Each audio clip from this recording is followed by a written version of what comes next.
Hey everyone, welcome back to the channel. Today, we're diving into something that's absolutely game-changing for the world of e-commerce. The title says it all. Sintra AI is revolutionizing e-commerce forever, especially in dropshipping and branding, with a forward-looking eye on 2025. If you're an online entrepreneur, a dropshipper, or just curious about AI's impact, this is a video you won't want to miss. First off, what exactly is Sintra AI? It's an advanced artificial intelligence platform designed to automate and optimize e-commerce operations. Imagine a tool that handles everything from product sourcing to customer engagement, making your business run smoother than ever. In the fast-paced world of dropshipping, Sintra AI stands out by predicting market trends, identifying high-demand products, and even negotiating with suppliers on your behalf. No more endless hours scrolling through suppliers. Sintra does the heavy lifting, allowing you to focus on growing your store. But it's not just about dropshipping. Sintra AI is a powerhouse for branding too.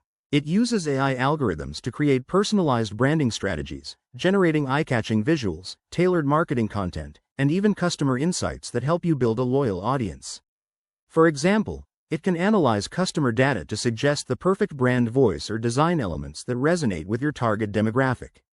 By 2025, experts predict that AI like Sintra will dominate e-commerce, with automation handling up to 80% of routine tasks, leading to faster growth and higher profits. The best part? This isn't some distant future tech. Sintra AI is available now and is already helping businesses scale. If you're tired of the old-school e-commerce grind, it's time to embrace this revolution. Whether you're a beginner or a seasoned pro, integrating Sintra AI could be the edge you need to stay ahead. So, what are you waiting for? Head over to their website, sign up for a free trial, and see how Sintra can transform your e-commerce journey. Don't forget to like this video if you found it helpful, subscribe for more AI and business tips, and hit the bell icon for notifications. Thanks for watching, and I'll see you in the next one.